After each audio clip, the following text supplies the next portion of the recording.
Kumusta kayong lahat? Ngayon ay may bago akong ite-testing. Ito ay bago kong gawang nozzle. So ang sukat nito ay ano, bali 2 and 3/8 inches. So isasalang natin dito sa aking heavy duty kung uubra siya. Okay, so testingin natin itong aking heavy duty. Medyo matagal itong naka-stock, kaya ngayon ko lang ulit masusubukan. Ngayon, ang isasalang ko sa kanya ay may nagagamitin kong nozzle ay itong ano lang, 2 and 3/8 inches na size. So ang ating chamber ay 3 inches. Mamaya lalagyan ko pa rin yan ng curve. Tingnan natin kung ano magiging performance. So samahan nyo ako, tingnan natin kung ano magiging performance nito.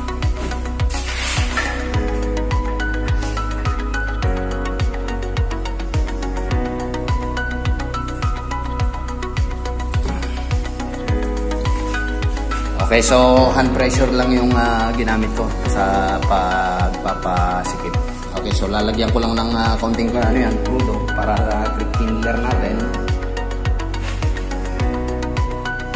Medyo malaki ito kaya dalawang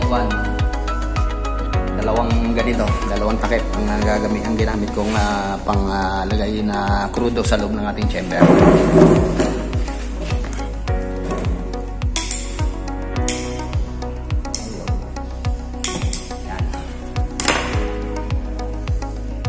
Okay, so ito ay magpi-preheat pa lang tayo. Pero habang nagpi-preheat tayo, pwede na tayo magbukas ng ating blower. Ilagay na muna natin sa sa number 1. Ilagay ko lang muna sa number 1. Ayan.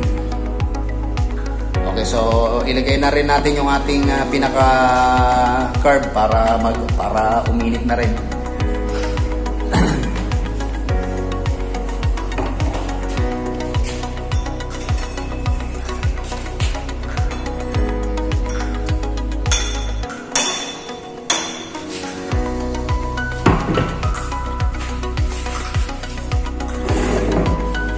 Okay, so nilagay ko na rin yung ating carb para uminit na rin siya. So ayan ang kanyang naging performance. Hayaan muna natin siya mag-init ng mga ilang minutes. Kasi medyo talagang malamig yung ating chamber, pati yung ating nozzle, ganun din yung ating carb. So antayin natin na mag-init pa siya. Medyo lalakasan na natin yung ating blower. Lalagay ko lang sa number 3.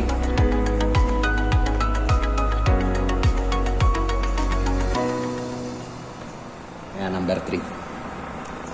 Okay, so yun ang naging performance niya sa number 3. So antay-antay pa tayo na siya ay mag-init pa.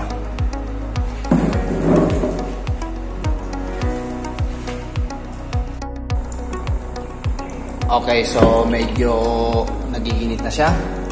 Okay, so pwede na natin lakasan yung ating blower. Ayan, nilagay ko sa kalahati.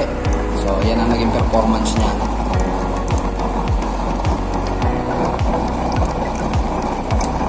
So blue flame ang ating output. Okay, so babaliktarin ko lang itong ating camera at mahirap kumuha ng ganitong setup. Okay, so yan ang ating output ngayon. Masyado nga lang maliwanag dito sa lugar ko.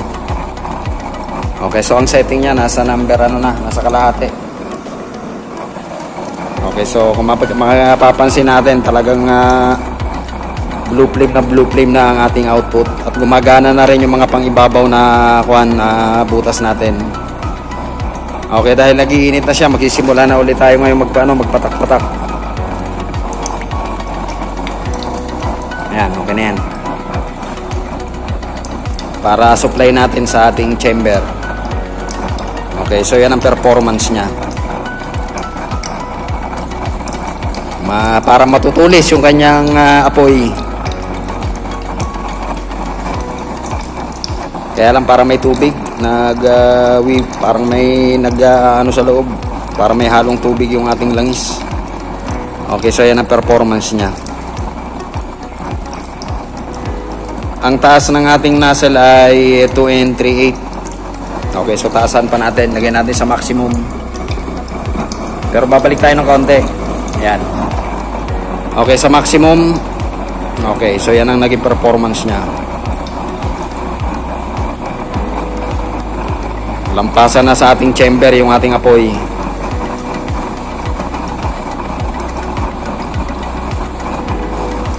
Subukan nating salangan kung ano magiging performance na ito kapag meron siyang nakasalang na kaserola.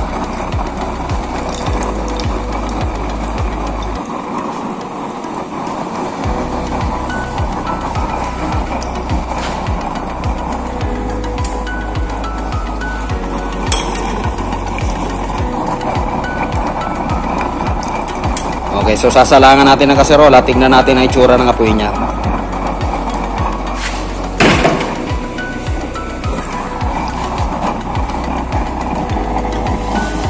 Okay, so naisalang natin ang ating kaserola. Okay, so blue flame na blue flame yung ating output. Blue flame ang bumabaybay sa kaserola natin. Talagang matingkad na pagkaasul ang binibigay niya. Against the light ako kasi naaarawan tong aking lugar.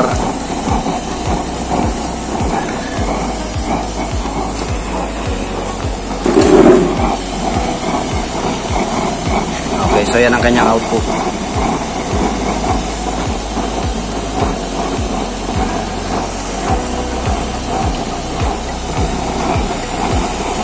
Blue flame talaga. Wala tayong maaninag na orange. Ayos ko lang itong kaserola natin.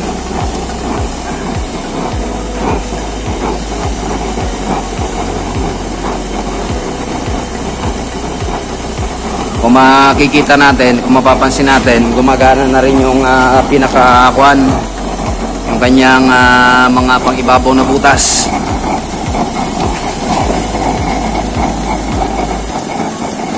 Talagang asul na asul ang ating output, ang ating apoy.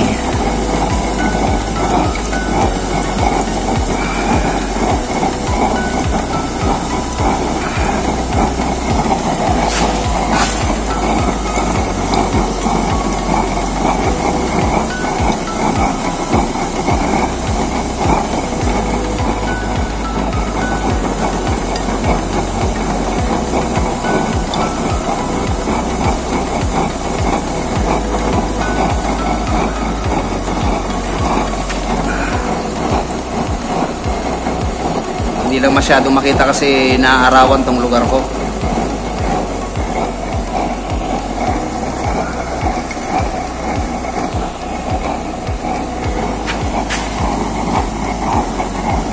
Lalagyan ko ng cover para kuhan. Ay. Okay, so dito natin i-set up.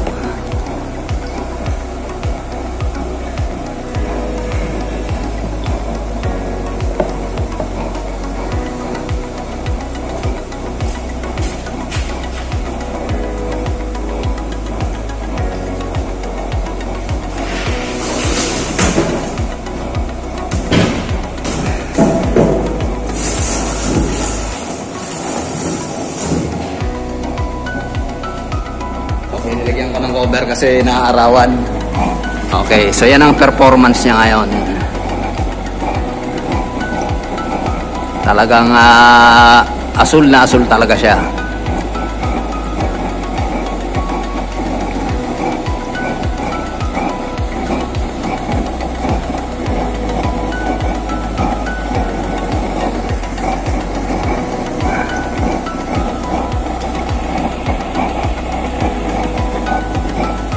Ang ganda ng kulay ng pagkaasul niya, talagang matingkad na matingkad.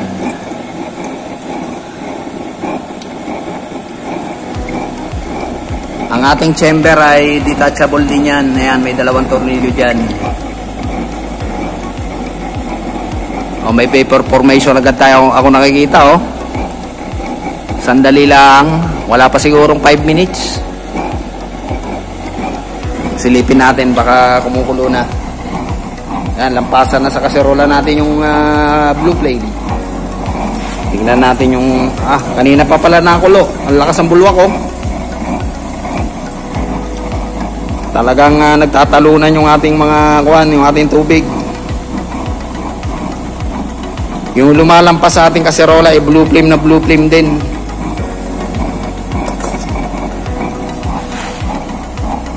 Napakalakas ng aking kalan na ito.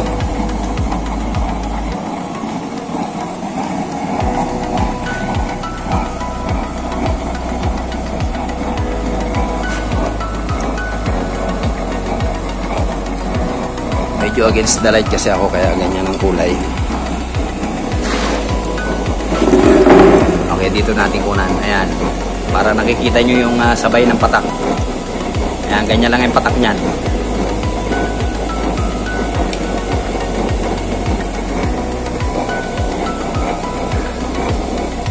Talagang blue flame na blue flame talaga siya.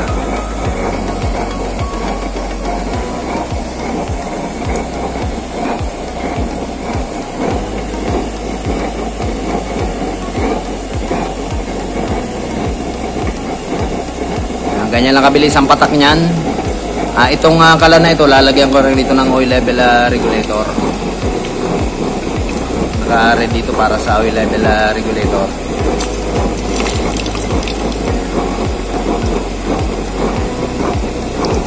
Habang tumatagal, lalo siyang lumalakas. Okay, subukan natin hinaan kung napapahinaan yung ganitong klaseng nozzle. Lalagay natin sa number 1. Lagyan natin sa number 1. Okay, pagka number 1, yan ang performance niya. Malumanay na malumanay ang dating. Pero blue flame na blue flame pa rin. Mga bumabaybay. Malawak pa rin ang kanyang blue flame.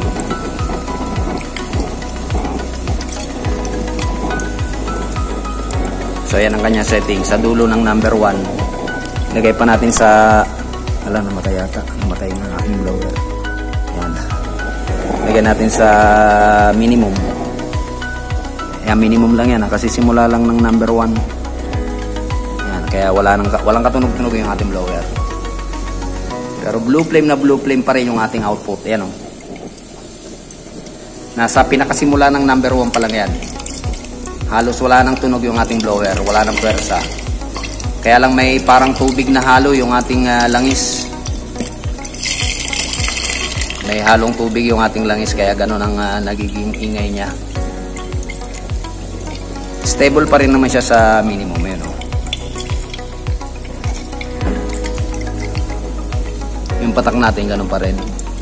Okay, so ilagay natin sa number 3 o number 2, dulo ng 2.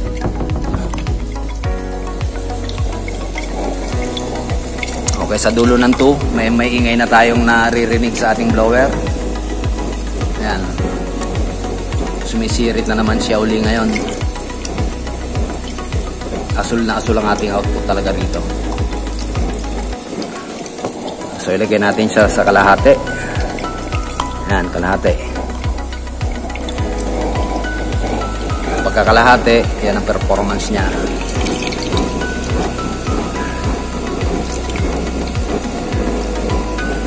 Siguro may kaunting tubig yung ating langis, kaya ganun ang ingay niya.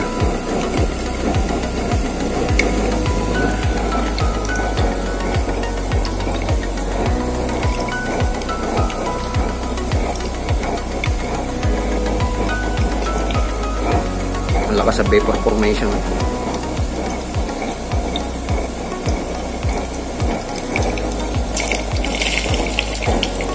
Okay, so isagad natin sa maximum. Tingnan natin ulit. Babalik lang natin ng konti. Ayan, babalik. Okay, sa maximum, yan ang naging performance niya.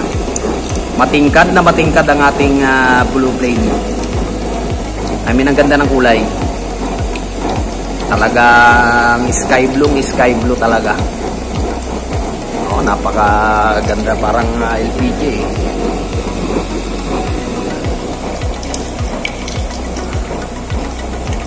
Okay, yung patak natin ganyan lang katulin.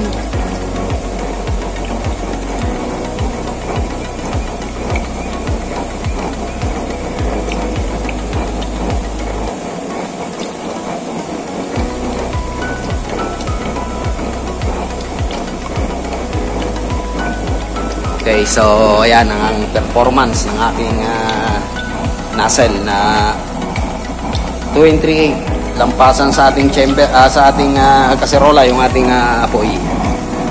Talagang napakaganda ng binibigay niyang kulay o binibigay niyang apoy.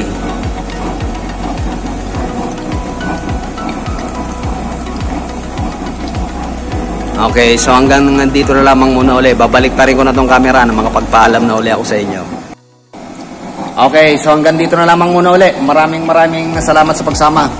So yan ang performance ng bago ko ngayong nozzle na 2 and 3/8 inches ang taas. Then ang aking chamber, ayan ay 3 inches na heavy duty. So wala tayong makita maski kapiraso na orange na po yan. Talagang bulwak yung blue flame natin. Okay, so hanggang dito na lamang muna uli. At talagang mainit na. Talagang mainit sa dumikit kasi ako. Ayan. Okay, so maraming salamat sa mga subscribers. Sana subaybayan nyo pa yung aking ibang gagawin sa mga use oil color na ito. So until then, thank you so much. Kapirasong pagpindot lang sa inyong sa aking sa pag-subscribe ninyo, malaking tulong na po yun para sa akin.